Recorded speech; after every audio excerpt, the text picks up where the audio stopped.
हाँ जी, तो next topic start कर रहे हैं, लिमिटेशंस ऑफ प्लानिंग। हमने आपके साथ मीनिंग पढ़ा प्लानिंग का, फीचर्स पढ़ लिए प्लानिंग के, सिग्निफिकेंस भी पढ़ लिया, इंपॉर्टेंस क्या है प्लानिंग का। अब आते हैं नेक्स्ट टॉपिक पर, that is limitation of planning. अब प्लानिंग की लिमिटेशंस की बात करें तो हमने दो पार्ट में क्लासिफाई किया है प्लानिंग की लिमिटेशंस को। वन इज इंटरनल लिमिटेशंस, यानी वो लिमिटेशंस जो कि इंटरनल है, which are in the control of management और द मैनेजर्स। ठीक है। दूसरा है external limitations which are beyond the control of management और मैनेजर्स।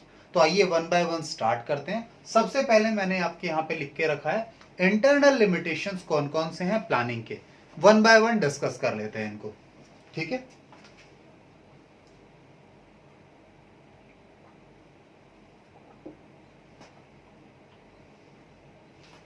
हाँ जी, तो सबसे पहला जो लिमिटेशन है प्लानिंग का हमारे पास, internal limitation, this is planning leads to rigidity.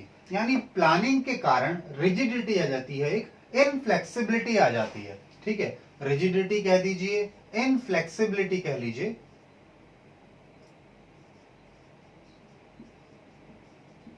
Inflexibility कह लीजिए इसको। ठीक है, तो प्लानिंग के कारण हमारे ऑर्गेनाइजेशन के अंदर इनफ्लेक्सिबिलिटी आ जाती है, रिजिडिटी आ जाती है। ऐसा क्यों होता है? पहला तो ये लिमिटेशन है। नाउ लेट्स अंडरस्टैंड कि रियलिटी में लिमिटेशन है या नहीं है। देखिए, जब हम प्लान कर लेते हैं ना चीजों को, when we have planned our activities, we have planned our steps, we have planned our methods, procedures etcetera. Now manager has to go by those plans only.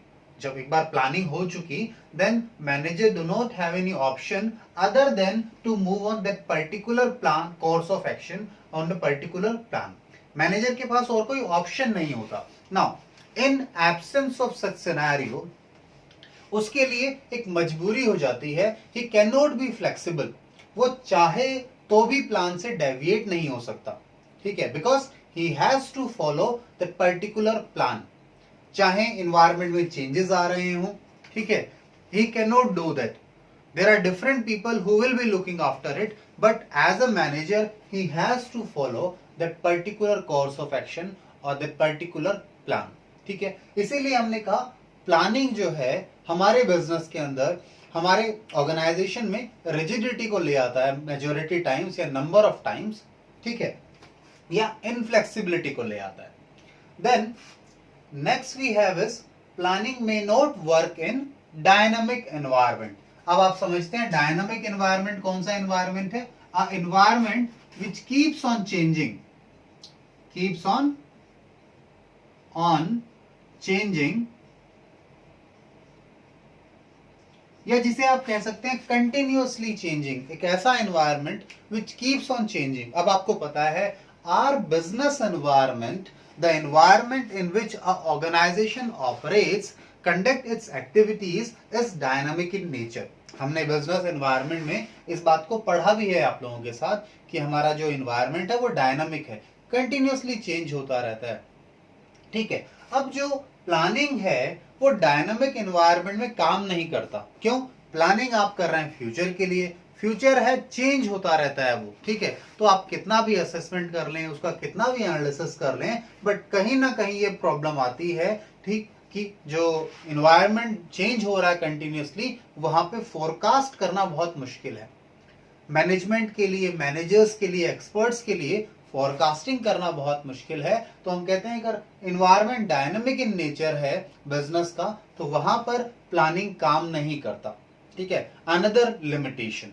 ठीक है, चलिए then let's move to the next part, that is planning reduces creativity. बिल्कुल जी, planning creativity को खत्म कर देता है, because management has to follow what is planned. आपको वही फॉलो करना होगा जो प्लान किया गया है आपके लिए। ठीक है, ऑर्गेनाइजेशन में जो प्लानिंग की गई है उसी के अकॉर्डिंगली आपको काम करना है। And when you have a plan in action in hand, तो आप क्या करते हैं? आप इधर उधर देखते ही नहीं है, आपका सिंगल एम उसी प्लान को फॉलो करने में होता है। Your creativity, your innovation all goes to down. ठीक है, वो अपने आप ही अलग हो जाता है, हट जाता है, क्योंकि मैनेजर का फोकस कहाँ होता है? मैनेजर का फोकस सिंगल एमिडली वहीं होता है जहां उसे जाना है, यानी अपने टारगेट को अचीव करने के लिए प्लान उसको ऑलरेडी दे दिया गया है। ठीक है, किसको क्या करना है, ठीक है, कैसे करना है, कब करना है, ठीक है, सारी चीजें बता दी गई हैं। सो बिकॉज ऑफ दिस, इस सिनेरियो के कारण, इस सिचुएशन के कारण हमारी जो क्रिएटिविटी है वो खत्म हो जाती है, बिकॉज हमारे बार बार यही क्रिएटिविटी पर आप ध्यान ही नहीं दे पाते, बिकॉज आपको लगता है नहीं, क्रिएटिविटी यानी change, when you try and change you can not do that. ठीक है, तो आपको तो एक पर्टिकुलर पाथ पर ही चलना है, प्लान्ड जो आपने किया है प्रोसेस, आपने जो प्लानिंग की है उसके अकॉर्डिंगली ही काम करना है, तो क्रिएटिविटी नहीं रह पाती। ठीक है, क्रिएटिविटी कम हो जाती है मैनेजर्स की। ठीक है, वो कुछ नया नहीं कर पाते। ठीक है, क्यों? क्योंकि प्लानिंग में उन्हें ऑलरेडी मिला हुआ है जो करना है। ठीक है, तो प्लानिंग में जब उसे सब कुछ मिला हुआ है तो उसको जो नया करना है, कुछ क्रिएटिवली करना है, इनोवेटिव करना है, वो नहीं कर पाता, because he can not deviate from the plan. Then planning involves huge cost. हाँ जी बिल्कुल, प्लानिंग में कॉस्ट तो बहुत आती है, ये आप समझते हैं।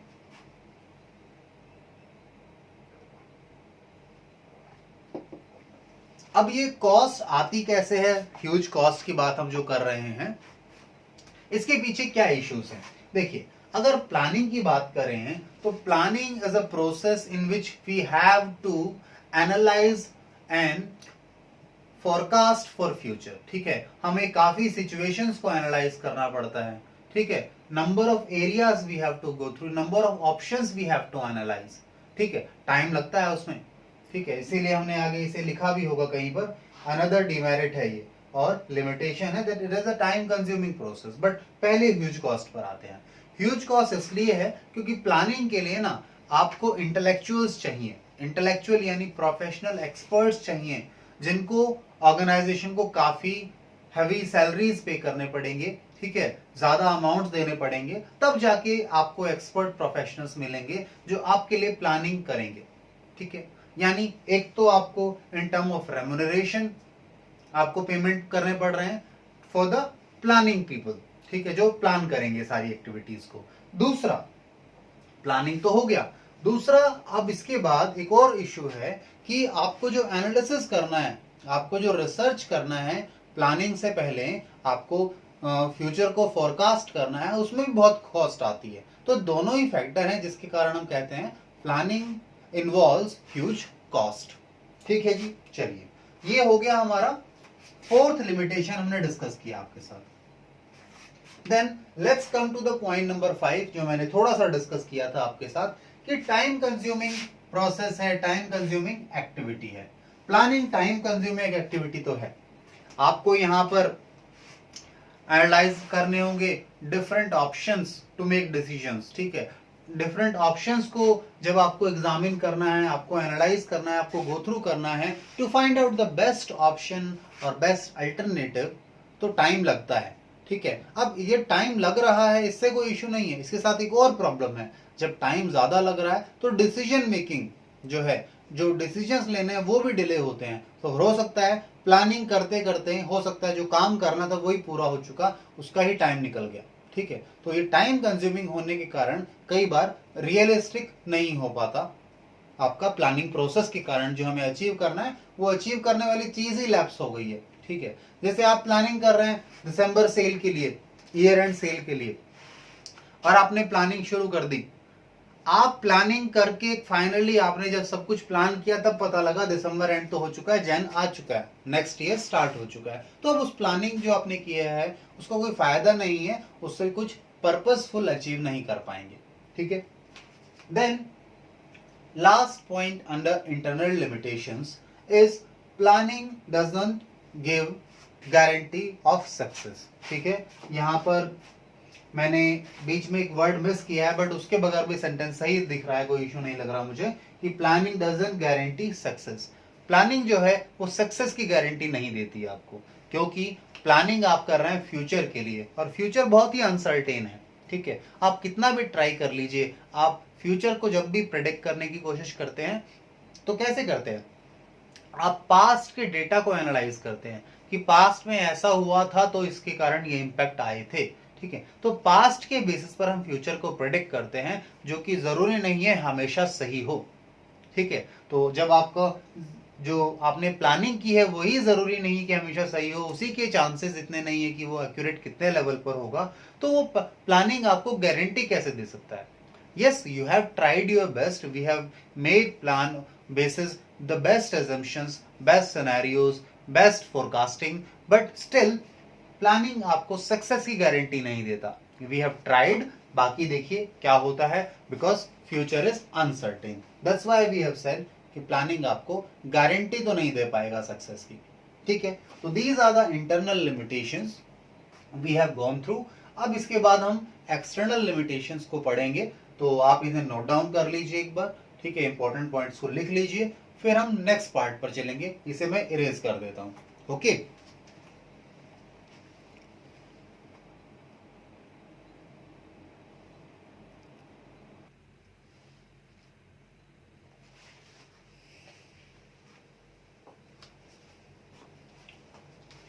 हाँ जी। तो अब हम आपके साथ आगे चल रहे हैं, और नेक्स्ट हमारे पास जो है वो है एक्सटर्नल लिमिटेशंस। एक्सटर्नल लिमिटेशंस को अगर आप ध्यान से देखें, मैंने जो पॉइंट लिखे हैं, दीज आर मोर और लेस हमारे एक्सटर्नल फैक्टर्स हैं। बिजनेस एनवायरनमेंट के जो डायमेंशंस थे ना, उन्हीं से रिलेटेड पॉइंट्स है। बिकॉज हमारा जो इन्वायरमेंट है, बिजनेस एनवायरनमेंट, वो क्या है, डायनामिक है। So these all are the things which are beyond the control of managers. ठीक है, जिन्हें मैनेजर्स कंट्रोल नहीं कर सकते, इसीलिए हमने इनका नाम भी क्या दिया है, एक्सटर्नल लिमिटेशंस दिया है। बाहर की चीजें हैं, इन पर हमारा कंट्रोल नहीं है, मैनेजमेंट का, मैनेजर्स का कोई कंट्रोल नहीं है। ठीक है। Now let's go one by one. First one is natural calamities. अगर कोई नेचुरल क्लैमिटी आ जाती है, तो उसके कारण आपने जो प्लान किया है, वो जो परफॉर्म करना है अपने प्लानिंग के बेसिस पर, यानी जो आपके प्लान था वो कहीं भी एग्जिस्ट नहीं कर पाएगा। ठीक है, क्योंकि नेचुरल क्लैमिटी क्या हो सकता है, अर्थक्वेक भी हो सकता है। कोविड-19 भी नेचुरल क्लैमिटी है एक तरीके से, गवर्नमेंट ने तो डिक्लेयर भी किया। भैया जीएसटी, गवर्नमेंट के खुद की प्लानिंग ही पता नहीं कहाँ चली गई। गवर्नमेंट ने जो प्लान किया था कि भैया हमारा जीएसटी का जो रेवेन्यू आने वाला है, जीएसटी से टैक्सेस जो कलेक्ट होने वाले हैं, उनका एक्सपेक्टेशन ही कहीं और चला गया। क्यों? क्योंकि उन्होंने थोड़े ना प्लान किया था कि 2020 में कोविड आ जाएगा। ठीक है, इस तरह की सिचुएशन आ जाएगी। ठीक है, तो नेचुरल क्लैमिटीज आपके कंट्रोल में नहीं है। ठीक है, आपका इन पर कोई बस नहीं चलता, तो इनके कारण अगर कुछ इस तरह का कुछ इश्यू आता है, तो आपके कंट्रोल में नहीं है, आपने इसके लिए प्लान ही नहीं किया था। फोरकास्टिंग हम करते हैं, बट इन चीजों की फोरकास्टिंग नहीं हो पाती। ठीक है, और these are beyond are control, तो फोरकास्ट करके भी क्या कर लेंगे हम इसमें। ठीक है, चलिए इसके बाद आते हैं हम लोग नेक्स्ट लिमिटेशन पर। फर्स्ट हमने कर लिया आपके साथ discuss, then second one is change in competitors policies. देखिए, आप जब भी प्लान आउट करते हैं, तो आप अपने लिए प्लान आउट करते हैं कि हम ऐसा करेंगे, ऐसा करेंगे। ठीक है, कंपिटिटर कैसा करेगा ये हमारी कंट्रोल में नहीं है, this is beyond our control. हमने स्ट्रेटजी बनाई कि हम एक प्रोडक्ट लेकर आ रहे हैं। ठीक है, कस्टमर्स की रिक्वायरमेंट को देखते हुए हमने कहा कि लेट्स सपोज हम 5G लेकर आने वाले हैं। 5G टेक्नोलॉजी की बात करें, टेलीकम्युनिकेशन की बात करते हैं, तो उन्होंने कहा भाई हम 5G लेकर आने वाले हैं। ठीक है, अगर कंपिटिट, और हमने कहा हम लेकर आ रहे हैं कब, हम लेकर आ रहे हैं दिसंबर में। उससे पहले अगर कंपटीटर लेकर आ गया, कंपटीटर की पॉलिसीज में कोई चेंज आ गया, कंपटीटर ने कोई काम ऐसा पहले कर दिया हमसे, तो हमने जो प्लान किया था दैट विल अगेन फेल, उसमें वो फेल हो जाएगा। पॉलिसी को लेकर आप कह सकते हैं कंपटीटर ने अपनी सेल्स की पॉलिसीज चेंज कर दी, परचेज की पॉलिसीज चेंज कर ली। ठीक है, या कोई भी policy with which is having a impact on us. ठीक है, जिसका हमारे ऊपर इम्पैक्ट है, उसमें अगर चेंज आता है कंपटीटर की तरफ से, क्योंकि कंपटीटर का कोई भी चेंज हमें डायरेक्टली अफेक्ट करता है। ठीक है, तो हमारी प्लानिंग जो है वो फेल हो जाएगी। ठीक है, इसीलिए कंपटीटर की पॉलिसी में चेंज आना बियॉन्ड, ये हमारे कंट्रोल में भी नहीं है। हम नहीं कह सकते कि भैया जो हमारा कंपटीटर है उसे कि आप अपनी पॉलिसी चेंज करो, वो क्यों करेगा चेंज। ठीक है, हमारे कंट्रोल में नहीं है, this is out of our scope. Then change in taste और प्रेफरेंस ऑफ मार्केट। मार्केट का ट्रेंड कब बदल जाता है पता ही नहीं लगता है, ठीक है। वी ट्राई एंड प्रेडिक्ट, हम फोरकास्ट करते हैं, ठीक है, basis certain assumptions, but still trend कब बदल जाए नहीं पता लगता, because taste and preference of the customers changes every time, ठीक है, वो बदलता रहता है। इसीलिए तो नए प्रोडक्ट आ रहे हैं, इसीलिए तो डेली नई नई चीजें आती हैं, नए नए प्रोडक्ट्स लॉन्च करती हैं कंपनियां। क्यों? Because customer has now become demanding in nature, ठीक है। उसे पता है जो मुझे चाहिए वो लोग बनाएंगे।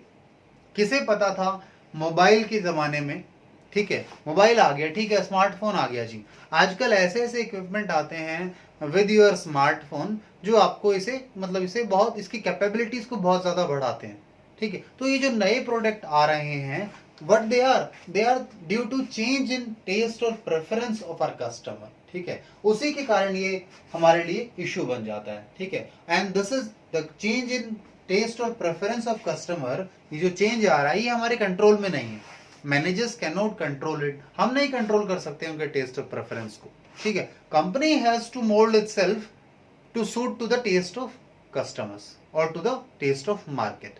तो हमें मार्केट के अकॉर्डिंगली बनाना पड़ेगा, ठीक है, ना कि कस्टमर हमारे अकॉर्डिंग चलेगा, ठीक है। तो ये भी हमारे लिए एक एक्सटर्नल लिमिटेशन है, हमारे कंट्रोल से बाहर है, ठीक है। आपकी प्लानिंग फेल हो जाएगी, आपने प्लान किया है किसी और चीज के लिए, suddenly all of a sudden पता लगता है कि कस्टमर या हमारे प्रोडक्ट की डिमांड ही नहीं है मार्केट में, कस्टमर का टेस्ट प्रेफरेंस ही बदल चुका है, ठीक है, हमारी चीजें ही नहीं चल रही हैं, ठीक है। काफी चीजें हैं जो ओल्ड फैशन हो चुकी हैं, ठीक है।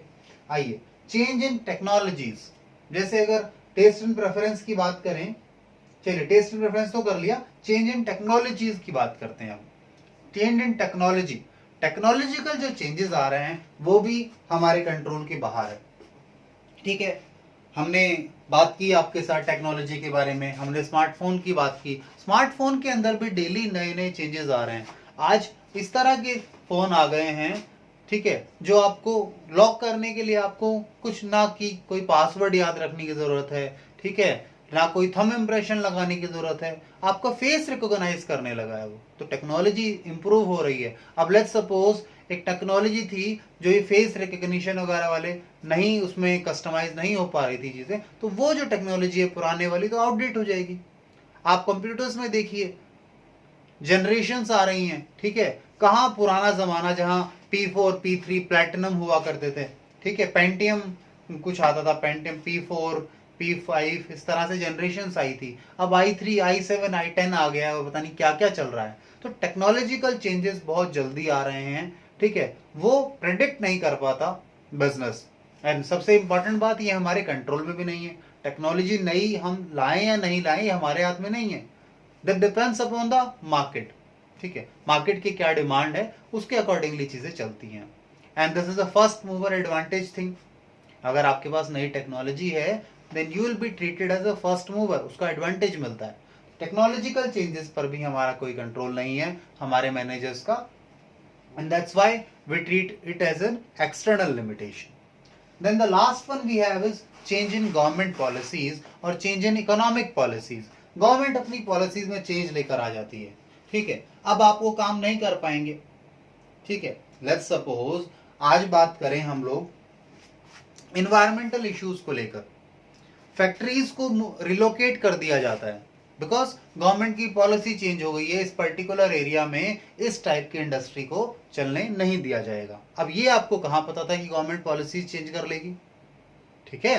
So that is beyond your control, आपने प्लान कुछ कर रखा था but all of a sudden government ने अपनी पॉलिसीज को चेंज कर दिया, that is beyond your control and again it leads to failure of all your plans. आपने जो भी प्लान बना रखे वो फेल हो जाएंगे, क्यों? गवर्नमेंट ने पॉलिसीज ही चेंज कर दी हैं, ठीक है। So these are the external limitations which we have gone through, इसे आप नोट डाउन कर लीजिए, फिर हम लोग आगे चलते हैं।